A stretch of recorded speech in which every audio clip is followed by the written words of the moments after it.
Fala pessoal, tudo bem? Está começando o seu podcast favorito no futebol paulista, o podcast Vem Acréscimo. Aqui você vai ficar sabendo de tudo o que acontece com os principais clubes de São Paulo. Sou o Luiz Felipe e conto com os melhores comentaristas para debater o que de melhor acontece. São o Enes, o Vitor Oliveira e o Vinícius Souza. Então acompanhe o programa que vem Acréscimo! Vem Acréscimo!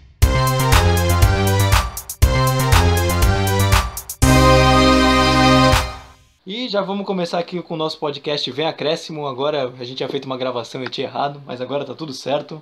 Vamos fazer um breve resumo aqui do programa, do nosso futebol paulista. Vamos começar falando do Palmeiras, fazer umas análises dos jogos da semana, previsão para os próximos, sobre esse Palmeiras que está invicto desde o Paulista. Aí a gente vai passar para o Santos logo em seguida, que a gente vai falar da nova punição da FIFA, que o time não vai poder contratar. E sobre o Marinho, que chorou no último jogo contra o Botafogo, sobre esse empate em 0-0. Vamos passar para o Corinthians, que teve os jogos no meio da semana, não jogou esse último fim de semana. Saber se o Coelho está dando liga. Comentar sobre a nova dupla Casares e Otero, que estava no Atlético Mineiro e vai vir para o Corinthians. E a gente vai fechar com o São Paulo, comentar dos jogos da Libertadores, como é que está, Fernando Diniz se falhou ou não falhou. E o Daniel Alves, que teve essa nova polêmica que fez nesse fim de semana e se alastrou esse início de semana. Mas não estou aqui sozinho, estou aqui com os meus comentaristas, meus especialistas, com o faz tudo do programa, cuida de rede social, cuida de o nosso editor, comentarista, o Vinícius Souza, e o nosso comentarista aqui, inspirado em PVC, mestre das nossas análises, o Vitor Oliveira. Como é que vocês estão, pessoal? Salve, artistas! Tudo bem? Aqui quem fala é o Vinícius, mais uma vez aqui apresentando o podcast Vem Acréscimo. Vamos falar sobre os jogos mais chatos do que Pernilongo Gordo. E também temos também o que diremos para esse meio de semana. Jogos do Corinthians, São Paulo, Palmeiras, Santos. E você, Vitor Oliveira, como é que está? Boa tarde, Vinícius, Luiz, amigos ouvintes. Mais uma semana, né? De grandes resultados, ruins resultados. Vamos embora. E agora já vamos passar direto para o Palmeiras. Acho que faltou a gente segurar um pouquinho mais a bola no ataque, com a vantagem de se segurar um pouquinho mais a bola no ataque, não ter a necessidade de querer fazer o segundo gol, ter que tocar mais a bola, ganhar um pouco mais de tempo, né? Virar a bola para um lado e virar a bola para o outro. E acho que o jogo ficou um jogo que nós entendíamos a proposta do Grêmio. Entramos com uma coisa mais fechada. Aí depois nós fomos abrindo a equipe. Nós ganhamos 3 jogos, temos 9 pontos, somos líderes da nossa chave, mas temos que classificar. Aí depois tem um mata-mata. Tem muita coisa para acontecer até terminar. Nós somos uma das equipes que estão brigando aí, vamos querer brigar para conquistar o título. Mas tem outras grandes equipes também que vão brigar para conquistar o título, né? Então eu acho que é muito precoce falarmos que o Palmeiras é o favorito. Não, o Palmeiras é uma das equipes que quer conquistar o título e vai trabalhar muito para que isso possa acontecer. Então vamos começar falando aqui do Palmeiras. Vamos fazer uma pequena análise, pelo menos, de como foi a semana do Alviverde Paulista. Vou começar com o Vinícius, ou com o Vitor, quem quiser começar, tá livre para vocês. Queria que vocês fizessem uma pequena análise de como foi os jogos. Vamos começar por ordem cronológica, tanto no jogo contra o Bolívar, quanto esse último jogo que teve no fim de semana contra o Grêmio. Cada um comenta um, vamos colocar assim. Vinícius, pode começar ou o Vitor prefere? Vamos tirar no Paro Ímpar? Pode ser, eu começo. Então, Vitor, começa falando de como foi o Bolívar, essa análise do jogo de Palmeiras e Bolívar, e aí o Vinícius passa para depois comentar de como foi o Grêmio. Ok. Começando, qualquer jogo de Libertadores que os times brasileiros vão enfrentar times bolivianos, sempre vai ser encarado como uma batalha de La Paz. Pelos seguintes motivos. Por causa da altitude, né? Em relação ao nível do mar. O ar rarefeito, né?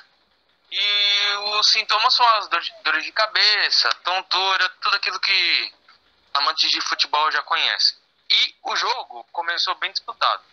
A estratégia que a equipe boliviana mais utiliza nessas horas é rodar bastante o jogo, fazer o adversário correr, tanto até perder o gás.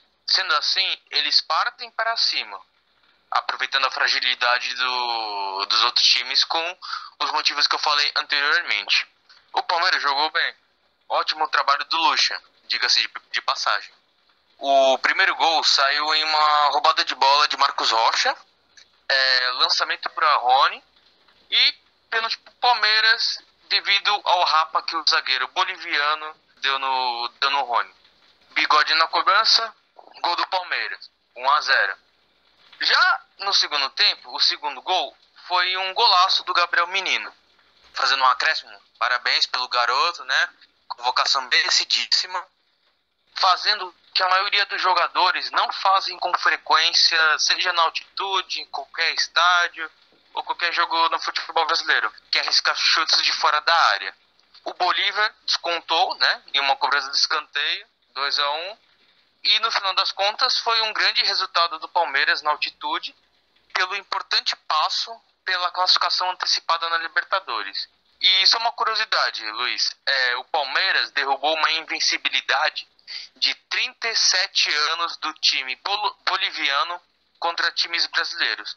A única derrota deles foi em 1983 para o Grêmio, campeão da Libertadores e campeão mundial daquele ano. Vini, faça um comentário rapidinho de como foi o jogo entre Palmeiras e Grêmio nesse último domingo na Arena do Grêmio. Bom, do que a gente esperava de mais um jogo espetacular de Campeonato Brasileiro, de dois grandes clubes que ganharam Libertadores, um vinha se destacando, que tem um forte elenco, e o outro que ganhou a Libertadores recentemente. O jogo de ontem foi um jogo pra lá de sonolento no primeiro tempo. A gente esperava mais que o jogo fosse movimentado, porque o time do Grêmio estava pressionado, porque havia perdido a Universidade Católica por 2-0 no Chile, mas a sequência do Grêmio já não era boa. Agora, para pegar o Palmeiras, que ainda não perdeu no campeonato, só ganhou, empatou, ganhou. O jogo de ontem, no primeiro tempo, foi um jogo para lá de sonolento, foi um jogo mais feio do que sapato de padre, mas o segundo tempo foi extremamente melhor do que eu poderia imaginar. O Palmeiras abriu o placar com um gol do Rafael Veiga, que foi até um golaço, amigo. Aquele famoso sem pulo, como a gente diria no futebol. E do que a gente achava que o Palmeiras ia segurar o resultado para ganhar os 3 pontos fora de casa, tomou um gol do Ferreira no finalzinho do jogo numa cobrança de escanteio, onde foi falha da zaga, com certeza. E também sem contar que nesse jogo teve o retorno do Felipe Melo entre os 11 primeiros, os titulares. Mas olha, além do jogo ter sido amarrado no primeiro tempo, o segundo tempo até melhorou, só que é aquele fogo que fica numa faísca, mas adiciona álcool, mas adiciona mais gasolina e o fogo não se alastra. Parece que o jogo não pega fogo, não ganha intensidade. E o jogo de ontem resumiu tudo isso que eu falei. Vitor, comentando já os jogos, que a gente viu que o resultado o Palmeiras ele vem jogando esse futebol que não convence, consegue os resultados, não perdeu desde a volta do Paulista, tá? E tem 3 vitórias na Libertadores, tá invicto no Brasileiro apesar do alto número de empates, só que o Luxemburgo e o time do Palmeiras ainda são criticados por essa situação. Vou perguntar para o Vitor, alguma explicação? O Palmeiras ele não perde, às vezes não ganha, como foi o último caso, mas o Luxemburgo, se você for analisar friamente, os resultados são bons, mas ainda assim ele é criticado por parte de analistas e até torcedores pelo seu pouco futebol apresentado. Há uma justificativa para isso? Eu acho que as críticas são bastante exageradas para o Luxemburgo. Como você disse, o Palmeiras tem resultado, ele foi campeão paulista, só não está jogando bem. É aquela velha história. No futebol brasileiro a gente vê mais o resultado e depois vem a performance. Quando você começa a ter resultado, a performance vem aos poucos. Parece que a torcida quer mais a performance do que o resultado. É isso que às vezes eu vejo assim. Eu falo, aos poucos vai construindo uma performance. Eles vão criando confiança. E também, para isso colaborar, não pode os jogadores ficarem muito no departamento médico. Que quanto mais jogadores no departamento médico, como no caso do Felipe Melo, vai ser mais difícil você ter um padrão de jogo e aquele padrão de jogo formar resultado e performance ao mesmo tempo. Então essa é a análise do que eu vejo. Agora eu vou fazer a pergunta pro Vinícius, daqui é um pouco mais cabeluda, eu vou até de repente o Vitor quiser comentar também. Se de repente o técnico, se o Luxemburgo não fosse brasileiro, fosse de Luxemburgo, vamos colocar assim, ele sofreria menos pressão do que ele sofre hoje?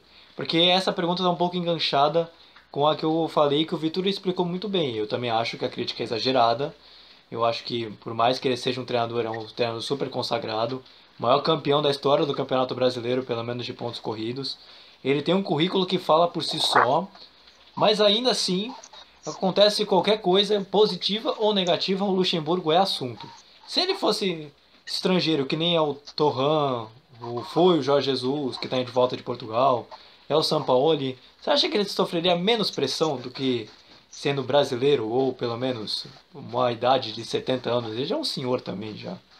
Em todas as idades sofreremos pressão, não tem dúvida disso, porque o que a gente viu no ano passado com o Jorge Jesus no Flamengo, Sampaoli no Santos, a gente também viu até no Palmeiras, do Felipão, que mudou para o Mano Menezes no ano passado.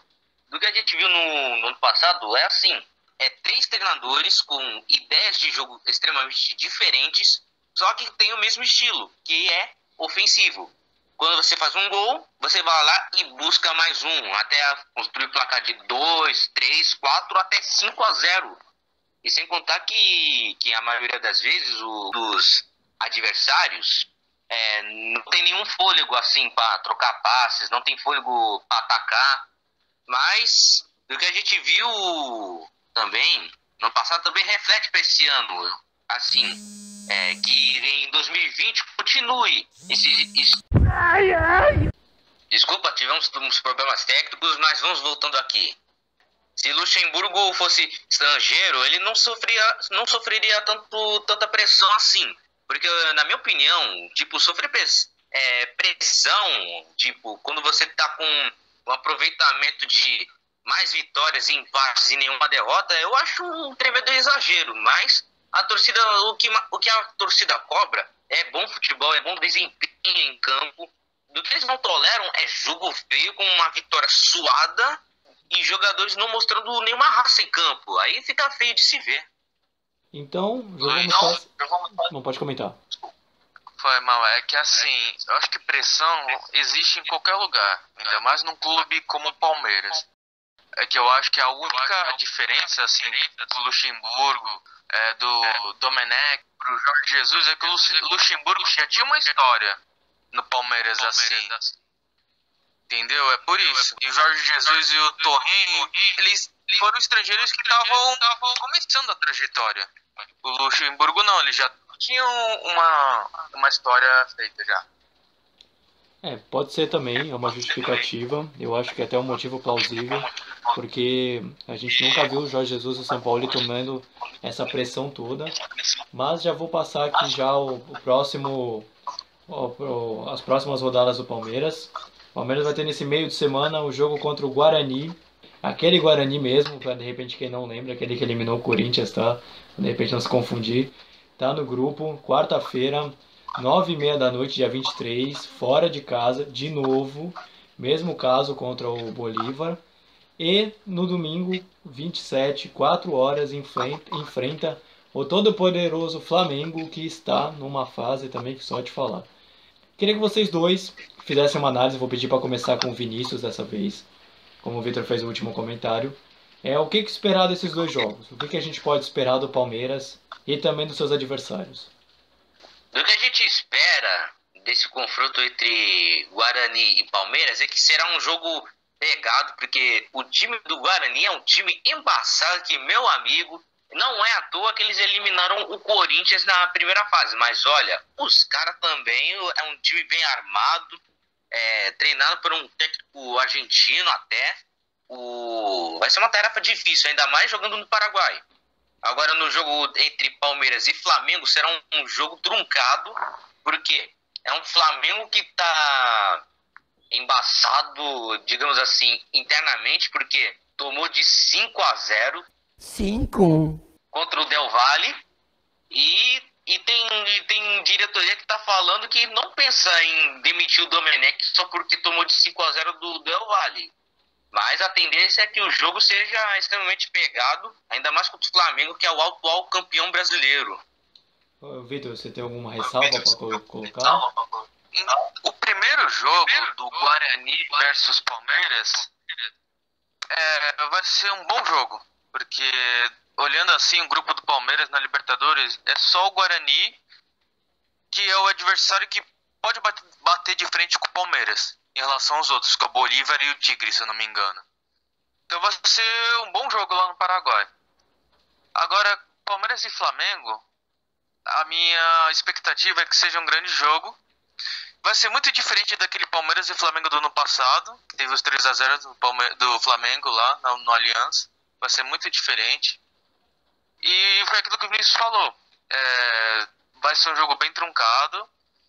E quem conseguir a vitória, com certeza vai para as primeiras colocações. Então agora já vamos passar agora para falar para o Santos Futebol Clube. Um cruzamento, por dentro eles estavam muito fechados. Quando a gente afunilava a jogada, eles eram o que eles queriam. Eu senti o time nervoso, senti no começo do jogo, porque a Libertadores é diferente. A própria arbitragem, até você entender a arbitragem, você fica nervoso, porque o pau come. É para lá e para cá e você tem que entrar no espírito do Libertadores. E fica desolado, não é só ele, são todos. E o torcedor tem que valorizar esse tipo de profissional, porque esses meninos, e o Marinho também é um menino, tem um espírito jovem, eles estão passando uma dificuldade enorme e você não vê nenhum desses jogadores se queixar, reclamar de atraso, reclamar disso ou daquilo, que não tem isso, não tem aquilo, porque a gente está construindo uma família. Então, quando você faz uma partida tão bela igual a gente fez e sai de campo sem o resultado, entra o emotivo dele. Agora já ouvimos o áudio do Cuca, que ele comentou dos jogos do Santos, tanto pela Libertadores quanto pelo Campeonato Brasileiro.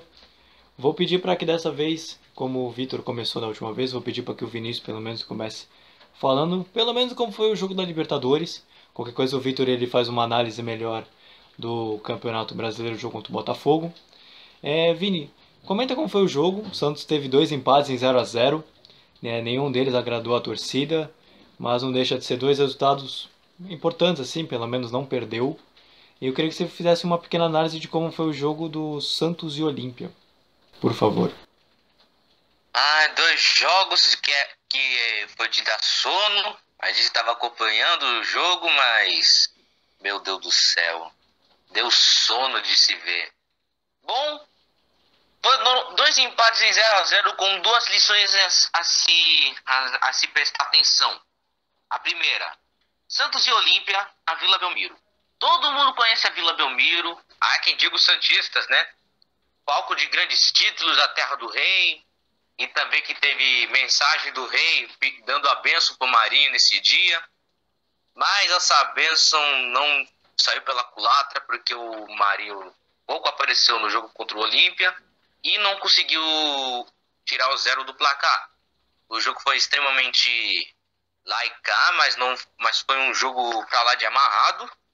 Mesmo que o Santos tenha jogado com um jogador a mais, mesmo assim não conseguiu furar a retranca do time paraguaio. Olha, os caras são bons na defesa. Para derrotar esses caras é só na jogada individual, que eles são extremamente fracos nessa parte. Mas no jogo contra o Olímpia, um jogo para lá de dar sono, mesmo que foram propostas de jogos diferentes. O Santos, dono da casa, tinha que fazer logo dar logo o resultado, né? Tinha que fazer gols, tinha que buscar os 3 pontos. Mas agora, falar de Botafogo e Santos foi outro jogo, foi outra coisa que aconteceu ontem. Porque O Santos finalizou mais de 20 vezes e nenhuma entrou. Sendo que, olha, para enfrentar o Botafogo, que tem Gatito Fernandes no gol, é difícil, meu irmão. É difícil, porque Gatito Fernandes, ele é um goleiro de nível seleção. Ele é da seleção paraguaia. Mas olha, o cara pega muito. Vou dizer pra vocês, o quanto que o cara pega, meu Deus do céu. Pega até sinal de Wi-Fi, se bobearem, viu? Vitor, o Santos também, além desses resultados, sofreu uma outra punição na FIFA, que não vai poder contratar por mais 3 janelas de transferências devido ao não pagamento do Santos, do Soteldo, para o Huachipato, time que ele jogava anteriormente. O Santos já não tem um elenco muito completo. Tem um time titular legal, bem bom, vamos colocar assim na expressão do campeonato aqui no nível do Brasil. Só que o banco acaba pesando, que não consegue fazer muita diferença. E o Santos agora sofre essa punição, vai ficar, em vez de ser 3 janelas de transferência sem contratar. E o Cuca está fazendo o que pode com a molecada. Eu queria que você comentasse, não somente por esse elenco do Santos, mas o que isso pode acarretar mais para frente, indiferente do time, sobre a administração, porque a gente sabe que um clube no tamanho do Santos, São Paulo, Palmeiras, Corinthians, não pode deixar a situação que chegar até hoje. Eu queria que você comentasse mais ou menos essa punição da FIFA e como isso pode afetar mais para frente o Santos. Sobre isso, Luiz, saiu uma notícia hoje, que eu dei uma olhada, que o Santos já tinha acertado com o Elias, não é? Com o Laércio e com, acho que, José Wellison. E com, acho que, mais outros jogadores. O Cuca até falou, até admitiu que com essa nova punição, ele vai ter que ser obrigado a liberar eles. Porque, tipo, se estão punidos em 3 janelas de transferência, vai demorar para os caras jogarem no Santos. Então, tipo, eles vão perder ritmo de jogo, né? Então o Cuca, ele é obrigado a libera, procura outro time, porque eles precisam jogar, né? Não pode contratar um jogador, vai ficar palavrado, né, com o jogador e ficar 3 janelas de transferência sem jogar, esperando, né, a liberação. Aí o Cuca viu a necessidade deles, né? Aí falaram, vocês estão aptos a procurar outro clube, porque senão vai demorar para vocês jogarem. E o que vocês precisam é jogar, né? Manter o ritmo de jogo. Vinícius, a gente já comentou aqui, você fez a análise do jogo, pedi pro Vitor explicar mais ou menos a situação, mas um cara que está mudando o rosto do Santos, principalmente pós-pandemia para cá, é o Cuca. O Cuca, ele vem fazendo um trabalho digno, um trabalho honroso pelo Santos, principalmente por causa da punição que o Vitor comentou. E eu queria saber se você acha que o Cuca está fazendo um milagre com esse elenco, pela posição que está nos 2 campeonatos, líder do seu grupo da Libertadores com 7 pontos, sétimo colocado, no Campeonato Brasileiro, sendo que muitos colocavam o Santos para não cair. Talvez essa pergunta se repita muito para o nosso podcast, mas o Cuca ele está tirando leite de pedra, vamos colocar assim, do elenco do Santos. O Cuca tá fazendo um grande trabalho, foi uma boa escolha do time do Santos de ter contratado esse grande treinador que é o Cuca. O elenco do Santos, apesar de não ser um elenco da altura que o Cuca esperava, pelo menos ele tem que fazer milagres com as peças que tem, né? Não adianta agora, tipo, ele ir no mercado para buscar novos jogadores, nada disso. O Santos já tá com muitas dívidas, já tá com a dívida do Kleber Reis com o Hamburgo, o Kleber Reis que já teve passagem pelo Corinthians, jogou no Santos, agora tá rodando com Coritiba, Ponte Preta, por aí. E agora tem essa dívida agora com o Soteldo, agora tá aparecendo dívidas de lá e dívidas de cá do time. Isso que tá acontecendo do Santos acumular dívidas é falta de organização. Porque essas dívidas só foram aparecer justamente na gestão do presidente do Santos, que é o José Carlos Pérez. Por quê? Se você vê que o clube não está podendo gastar em determinados jogadores, por que vai contratar? E também, com qual dinheiro eles vão tirar para buscar esses jogadores que são que tem pagamento em dólar, que tem pagamento em em pesos uruguaios, mexicanos por aí, argentinos. E também, sem contar também, que o Cuca, ele tá fazendo um excelente trabalho e tá se virando com as peças que tem. Isso eu posso afirmar, é isso. Vitor, o Marinho, agora falando do grande destaque do Santos, e até mesmo no Campeonato Brasileiro, muitos afirmam que o Marinho, ele ficou no último jogo contra o Botafogo, sentou ali no gramado, chorou, socou o chão. A gente até colocou a sonora do Cuca comentando sobre isso. O que que isso pode representar para o torcedor? O que você acha que o Marinho estava sentindo naquele momento? É por causa do jogo? É por causa da não convocação para a seleção brasileira? Há muitas perguntas a respeito disso. Mas o que você pode afirmar com relação ao Marinho não ter feito aquela reação depois do jogo contra o Botafogo? Vários fatores, Luiz.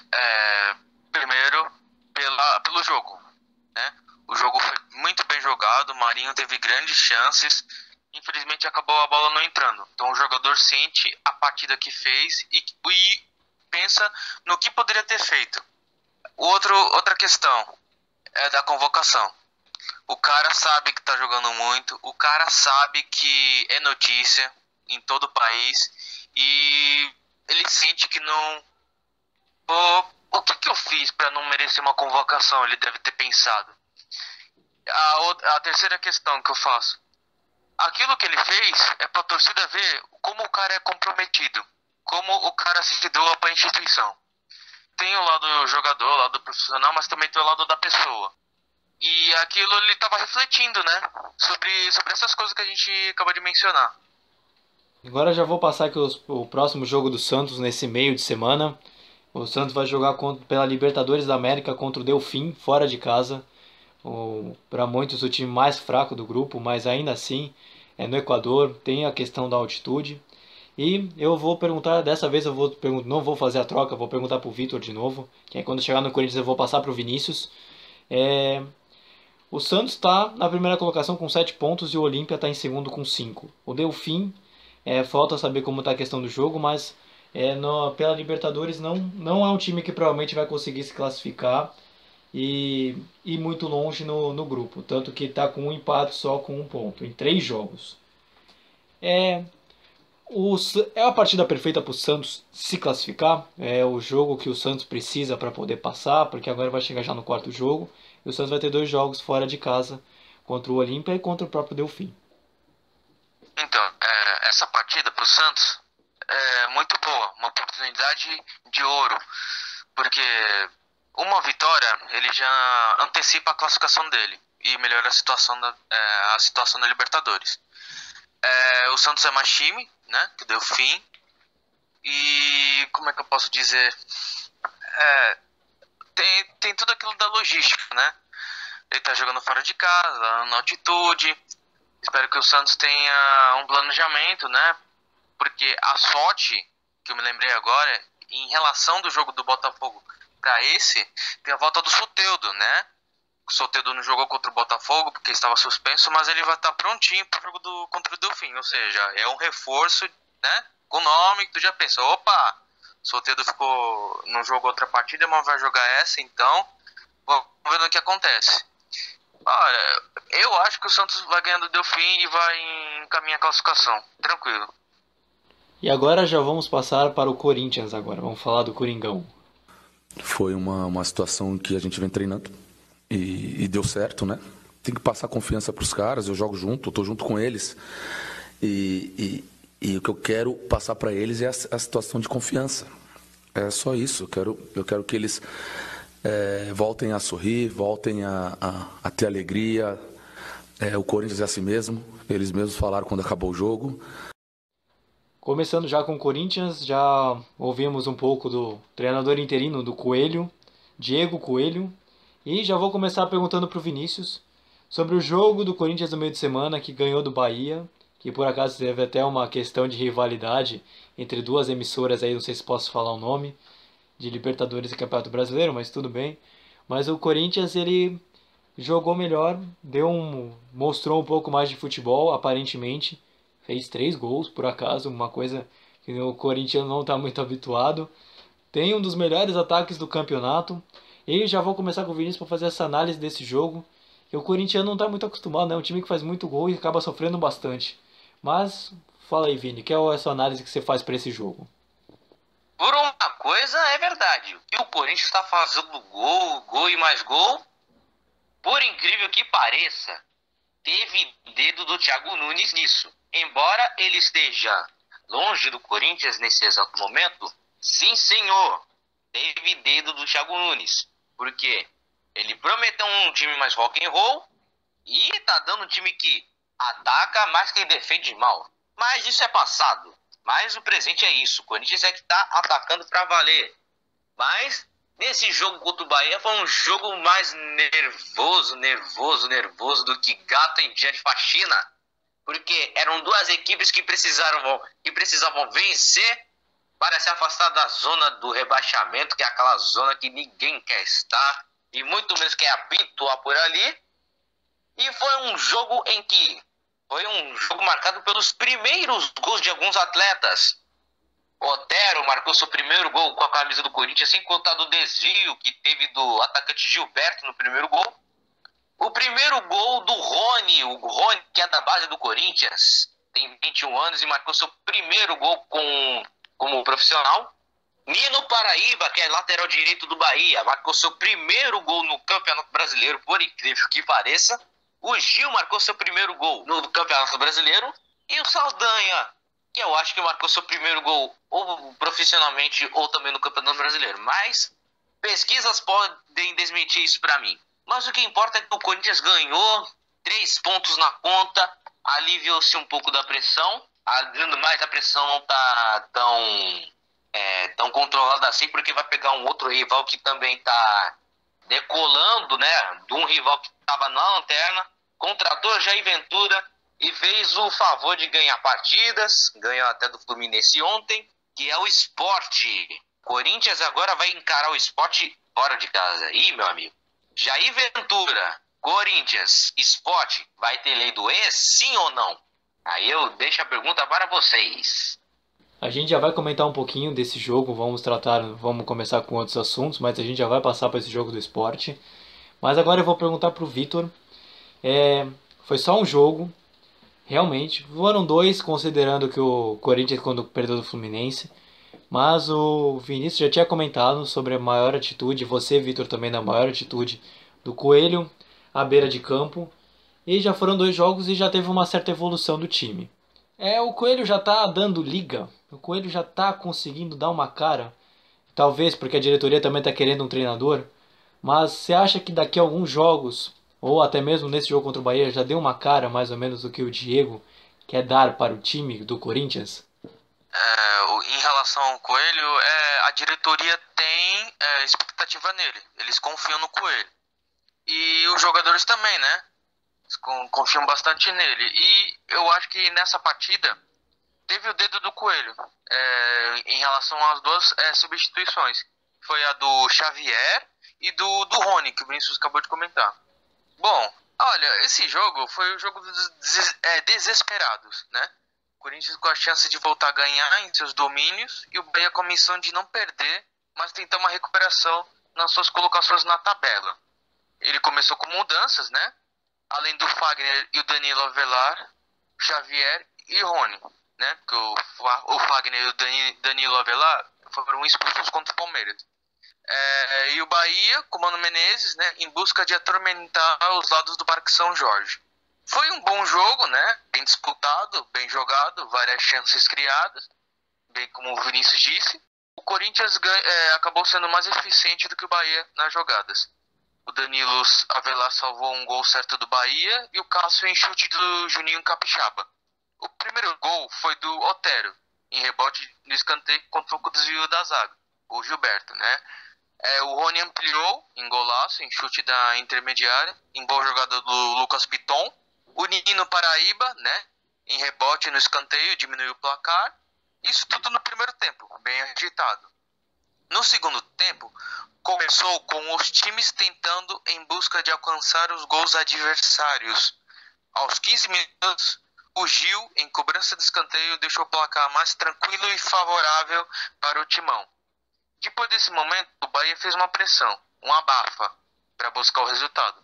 Chegou a diminuir no finalzinho, com o Saldanha, mas o resultado foi para a equipe eficiente, partindo das mudanças ótimas do Coelho. E já fazendo um acréscimo no jogo contra o Sport, na Ilha do Retiro, vai ser um bom jogo, porque são duas equipes que vêm de vitórias, né? O Corinthians ganhou do Bahia, que a gente está falando agora, o Sport ganhou do Fluminense.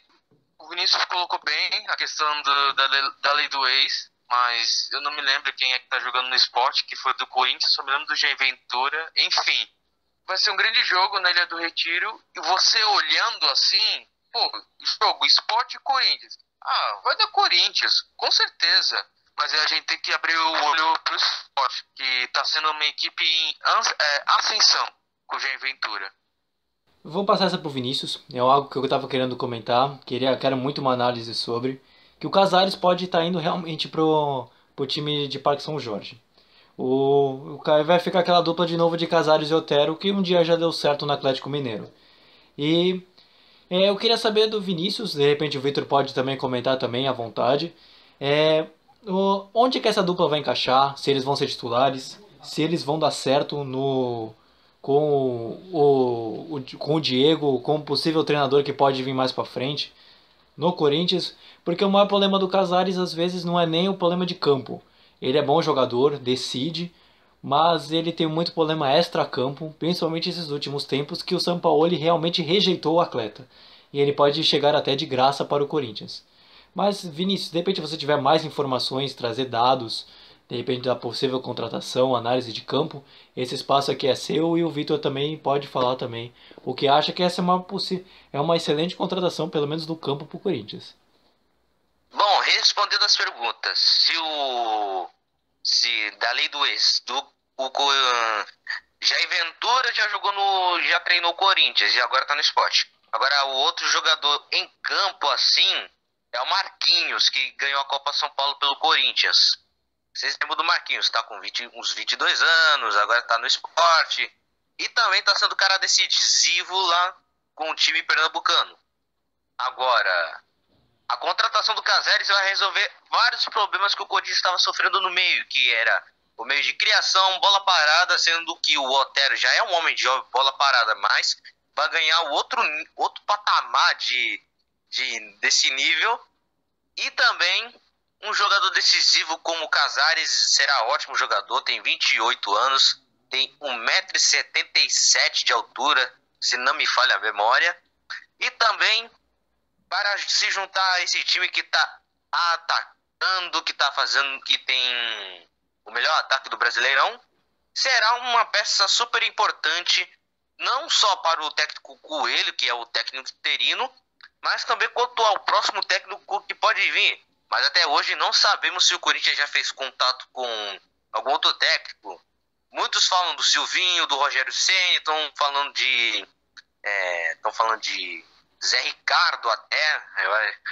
Estão até falando de extremas possibilidades, mas nenhum dos técnicos teve contato com o time do Parque São Jorge. Mas o jogo contra o Sport será um jogo será um jogo meio difícil de se dizer quem vai ganhar assim, porque o Corinthians vinha de péssimos resultados, mas o Sport começou a engrenar, mas vai pegar um Corinthians que está se reestruturando depois daquela emboscada que sofreu depois do jogo contra o Fluminense. Mas será um jogo bom de se ver, até porque vai ter, no mesmo horário, vai ter o jogo do Palmeiras, então vai ter derby até de emissora. E a gente espera 2 grandes jogos, tanto do Corinthians, que vai pegar o Sport, e tanto é que o Corinthians vai pegar na Arena Corinthians, quer dizer, na Neoquímica Arena, o Atlético Goianiense, que é válido para a primeira rodada do Brasileirão, que será realizada no dia 30 de setembro. Vitor, o Vinícius já deu gancho, eu iria comentar sobre o treinador, mas ele já aproveitou, já entregou assim de bandeja pra gente. O Corinthians está atrás de treinador, há muitas opções, Aí é uma pergunta mais opinativa do que propriamente de análise. Mas o craque Neto, nosso craque Neto, jornalista da Bandeirantes, ele tinha dado informação uns dias atrás que o Corinthians estaria atrás de Dunga. E o Neto ele acertou quando pelo menos falou que ia vender aquele name rights, que agora se tornou Neoquímica Arena. Não se tornou mais o Itaquerão ou a Arena Corinthians. É, qual perfil você acha que seria o mais ideal para o Corinthians? Você pode que indique um nome que você gostaria, não exatamente que a diretoria pode estar atrás, mas essa parte de técnico está bem boada no Corinthians e eu queria que você comentasse um pouquinho. Um perfil de técnico por Corinthians, primeiro tem que ser aquele cara que conhece o Corinthians, né? Aquele cara que conhece o Corinthians, digo, no sentido da história, do time, né? Do Corinthians que conhece. Olha, tem muita gente no mercado. Tem Roger Machado, bom técnico, tem o Abel Braga, o Zé Ricardo também. Agora o Dunga eu fico meio na dúvida, porque faz tempo que eu não vejo nada sobre ele. Anda meio sumido. Olha, vai ser uma aposta, né? Se for o caso, né? Mas se fosse o Abel Braga, Roger Machado, eu acho que não teria problema nenhum.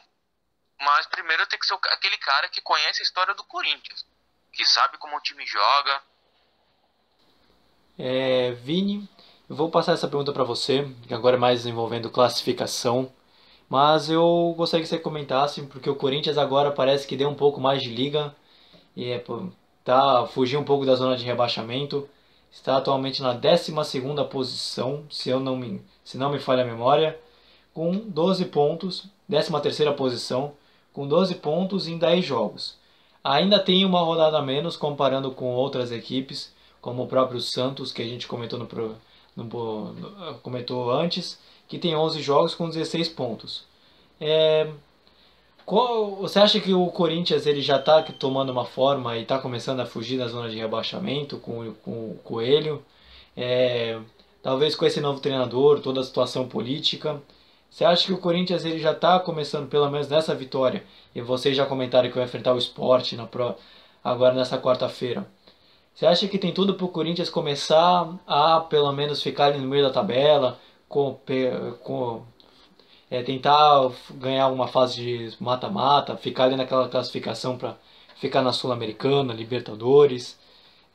Tu acha que o Corinthians já está começando a sonhar um pouco mais alto do que só fugir da zona de rebaixamento? A partir do momento que, se o Corinthians ganhar do Sport, o Corinthians pode sonhar alto com certeza, porque se ganhar do Sport fora de casa, de 12º, pode parar para 7º, 6º, dependendo de quanto é que for de pontos. Agora, esse jogo aí contra o Atlético Goianiense será um jogo mais favorável ao Corinthians, porque não tá mais com o Thiago Nunes, porque se tivesse ia estar desconfiado, extremamente desconfiado, assim, ninguém ia acreditar que o Corinthians ia sair com vitória contra o Atlético Goianiense, e por incrível que pareça, meteu 3-0 no Flamengo, e que ainda fez um jogaço nesse final de semana, 4-3 pro Atlético Mineiro pra cima do Goianiense. E olha, é um time do Wagner Mancini, é um time embaçado também, apesar de estar lutando pelas últimas posições, mas é um time que pode dar extremo trabalho pro time do Corinthians, mesmo que estando em fase de reestruturação.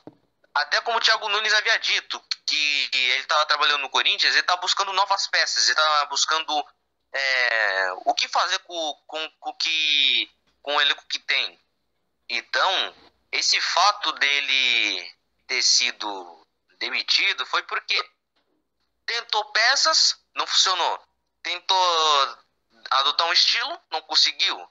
Agora, com o elenco, agora tá buscando que o elenco mantenha o foco nos jogos, mantenha o lado, que eu posso dizer, adotar o modo família, assim, que todo mundo se ajude em diferentes situações no campo ou fora. Então, para isso, o Corinthians pode sonhar alto caso ganhe do Sport. Luiz, então, pegando um pouco na carona do Vinícius que ele tava falando, o campeonato, como eu posso falar, ele tá muito junto no sentido dos pontos. A gente vai partir para a 12ª rodada e tem vários times com 11 jogos. Se eu não me engano, o Goiás tem 8 jogos. E estamos na 12ª rodada, ou seja, aí tem um desequilíbrio, né? Ou seja, em uma rodada você fica pensando em se eu ganhar essa partida eu vou pra 4ª colocação, 3ª colocação. Aí na próxima rodada, dependendo, você já tá pra 15º, 14º. Ou seja, tá muito assim o Campeonato Brasileiro no começo. Vini, já vou perguntar pra você. Próximo jogo, agora vocês já comentaram, é contra o Sport. É o nosso último tema para poder passar pro São Paulo.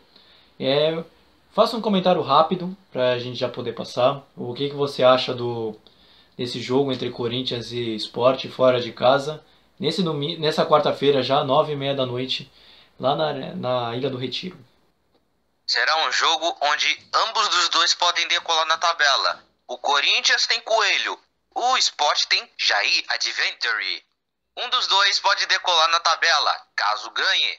E será um jogo extremamente truncado. Ou será um jogo, sei lá, né? será um jogo de igual para igual e será bem divertido de se ver. A não ser que o time do Corinthians nos faça dormir durante a partida, né? E agora já vamos passar para o São Paulo e vamos já colocar o áudio do Fernando Diniz aqui.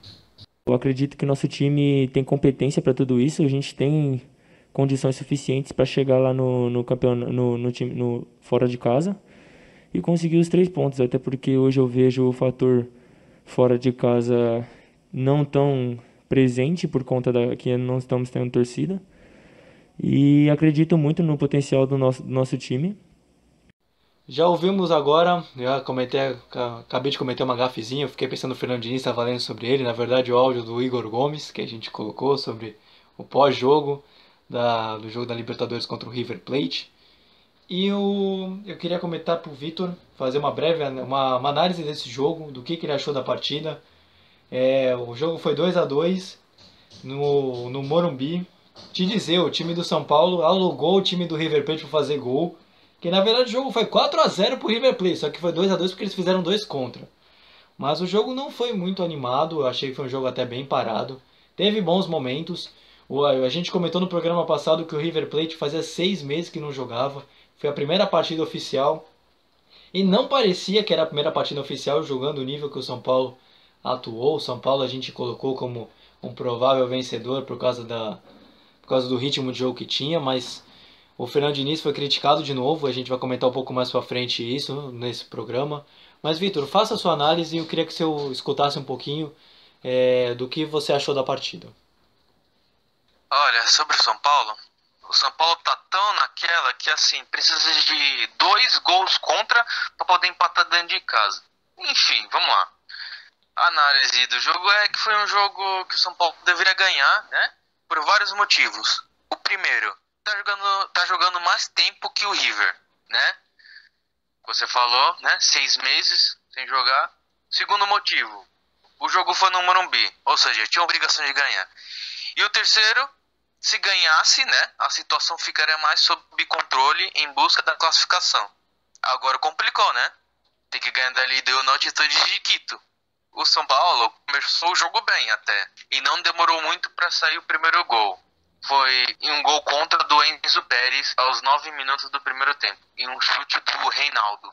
E antes dos 20, o River empatou, em boa troca de passes que terminou em gol de Rafael Borré. Antes de começar a análise do segundo tempo, eu queria falar que assim, lembra aquela frase do Muricy, que ele fala que a bola pune? Nesse jogo nunca fez tanto sentido, porque eu acho que o São Paulo estava pedindo pro River ganhar. Tanto que no segundo tempo, o São Paulo estava apático, sem ânimo, né? Na volta do segundo tempo. E o River dominando as ações, como se jogou 6 meses e tipo, não fez diferença nenhuma. Vou jogar uma partida como qualquer outra. A virada do River veio aos 34 minutos do segundo tempo com Julián Álvares, que eu acho que foi o melhor jogador da partida. 3 minutos depois, o São Paulo empatou com outro gol contra do lateral Angeleri e outro cruzamento do Reinaldo. O São Paulo não jogou bem. Parecia que não estava com o espírito de Libertadores. Uma frase também, além dessa que eu falei do Muricy, da bola pune, outra frase resume o jogo do São Paulo. O medo de perder tira a vontade de ganhar. Foi isso que me pareceu. E falando um pouco do Diniz, eu não gostei muito quando ele, aos 32 minutos, depois que ele sofreu o gol, aos 34 minutos, aí que ele fez as substituições. Aí eu fiquei pensando, caramba, o time tá perdendo, e aí que ele me coloca as substituições, por que ele não fez isso antes? É aquela pergunta que fica. E tem outro retrospecto aqui, do São Paulo. Desde 2010, o São Paulo só ganhou 2 vezes fora de seus domínios. Teve 4 empates e 14 derrotas. Vai ser um baita de um desafio na LDU de Quito. Vai ter que encarar como se fosse uma decisão mesmo, porque ou é ganhar da LDU em Quito, ou é ganhar do River lá no Monumental. Aí agora o São Paulo vai ter que escolher. Não tem que escolher. Ele tem que fazer obrigação, ele tem que ganhar. Não, Vitor, essa pergunta eu já vou fazer pra você de novo, porque eu iria comentar do Fernando Diniz, seria meu próximo assunto, já que eu ia perguntar. Ao longo da semana houve muitas críticas a ele com relação a não só as substituições, mas também a como o São Paulo atuou e o esquema que ele colocou para o time. Então eu queria que você fizesse uma análise, porque o São Paulo ele está em terceiro no grupo, pode até complementar já com isso, está precisando se classificar. E foi o que você comentou, o time do São Paulo ele só foi fazer a primeira substituição quando estava perdendo. Sendo que na própria transmissão, quando a gente vê a partida, muitos torcedores do São Paulo já estavam criticando ele, porque ele não estava conseguindo, não fez as substituições e o time de São Paulo não mudava. É um pouco dessa fase que o São Paulo também está passando, de nunca ter perdido por um argentino, e por mais que isso tenha se comprovado em casa, ainda manteve esse retrospecto, mas não fez uma grande atuação. O quanto isso passa pelo treinador, e aí depois eu vou perguntar pro Vinícius também o quanto se passa pelo time também. Então, Luiz, sobre o Fernando, às vezes o técnico ele precisa fazer a leitura de jogo. Às vezes ele precisa entender. Tipo, como eu falei, tava 1-1. A virada veio aos 34 do segundo tempo. Ou seja, quando tava 1-1, o que ele poderia fazer? Aquela velha história que eu falei no outro podcast. Colocava o Luan para dar aquela segurada, para dar aquela proteção maior. Colocava o Paulinho Boia, um atacante. Mas aí ele só agiu depois que fez que tomou a virada. Sobre isso, ele precisa ler melhor o jogo e também tem que partir a atitude dos jogadores. Os jogadores sabem do resultado e eu vi um São Paulo muito sem coragem. Teve um lance que o pessoal comentou muito, foi do Igor Vinícius. Que o Igor Vinícius, ele fez uma tabela, né, com o Igor Gomes. Em vez de ele chutar pro gol, ele tocou pro lado. E a zaga do River afastou. Então, quando eu olhei aquele lance, eu fiquei... É o que resume aquela frase que eu falei, né? Que o medo de errar, o medo de perder, tirou a vontade de ganhar. Vini, o time do São Paulo também esteve muito nervoso. Essa eu acho que não é culpa só do Fernando Diniz por esse resultado. Esse lance que o Vitor colocou resume bem o que foi. Em vez do Igor Gomes receber na frente do gol e chutar, ele quis tocar para fazer aquele gol que a gente brinca que é o gol de FIFA, né? Onde só tem ele o gol e não tem goleiro. O time também estava muito nervoso, porque é um jogo de Libertadores, é um jogo de mais peso. O quanto isso pesa pro time também só pro jogadores também não ter ganho. Mas antes, pode falar, Vitor, rapidinho. É aquele famoso gol, quase me abraça. Esse gol perdido do Igor Vinícius tá me deixando mais do que por fora do que arco de barrica, meu. Porque era pra ele ter feito simples, era pra ter ele chutado no gol. Quando eu vi ele de cara com o Armani, eu jurava por Deus que ele ia bater no gol, mas, cara, quando eu vi que tinha gente chegando no meio, eu falei, mano, não vai dar certo, porque o cara já tava sendo marcado, entendeu? Aí, esse empate do São Paulo contra o River mostra o que o São Paulo não devia ter feito em termos, assim, que apesar de ter conseguido 2 gols contra, né, que era pra ter terminado até 4-0 pro River, vai ser uma tarefa difícil, porque na LDU será difícil, vai jogar numa altitude, muitos metros acima do mar, e vai ter que tratar como decisão, vai ter que jogar tudo que jogou nessa temporada, esquecer os erros para focar no jogo de hoje, o que está presente, e não focar no o que vem pro futuro. É só questão de estratégia. O que vê no passado tem que ser tirado como lição. O que aquilo não pode se repetir, tem que se moldurar, tem que fazer como se tivesse uma postura para aquele jogo. Porque pegar LDU, depois o River, todos eles fora de casa, tem que ter postura e não agir com covardia, assim. Sem querer também desrespeitar os jogadores nessa palavra covardia, mas é só não ter medo de perder os gols. Eu acho que o São Paulo sentiu muita falta do Luciano, que a gente falou no outro programa, que o Luciano jogou o Grenal e ficou suspenso em 3 partidas. Eu acho que o São Paulo sentiu muita falta dele, por ele ter sido um cara em outros jogos. Ele tinha mais aquela malandragem de atacante. Aquele cara raçudo, né? No campo. E eu acho que isso o São Paulo sentiu muita falta dele em campo. Mas eu acho que contra o Binacional, no Morumbi, ele já está jogando. Não, essa pergunta vai para você, Vitor. Eu quero que você agora fale um pouco mais de tabela de campeonato regulamento. O São Paulo está em terceiro no grupo. E se o campeonato acabasse hoje, da Libertadores da fase de grupo, o São Paulo estaria fora. Agora são 3 jogos, e o próximo que a gente já vai comentar até é contra a LDU de Quito, mas aí depois eu quero só passar a situação do Daniel Alves. Mas o que você vê do São Paulo que precisa melhorar para poder passar?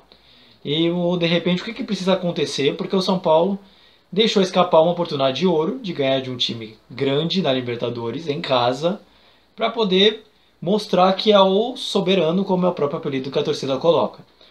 Mas eu queria que você comentasse o que o São Paulo precisa fazer agora, para pelo menos nem que passar, nem que seja em segundo. O que o São Paulo precisa? Ele precisa ser efetivo. O São Paulo ele tem o domínio, né, das partidas, tudo, mas ele não é eficiente. Ele se deixa muito levar pelos erros. Em termos de classificação, se o São Paulo ficar em terceiro, tá fora da Libertadores, mas ele vai para a Sul-Americana, entendeu? O São Paulo tem que fazer a parte dele. Se ele ganhar da LDU, ele só depende das próprias forças, porque o River Plate, claramente, eu acho que vai ganhar do Binacional, né? Ninguém tem dúvida disso. Depois o próximo jogo do São Paulo vai ser contra o River na Argentina. Vai ser outra coisa também. O último jogo do São Paulo contra o Binacional, ele tem que fazer o resultado no Morumbi. Esse daí não tem desculpa. Ele tem que fazer o resultado lá.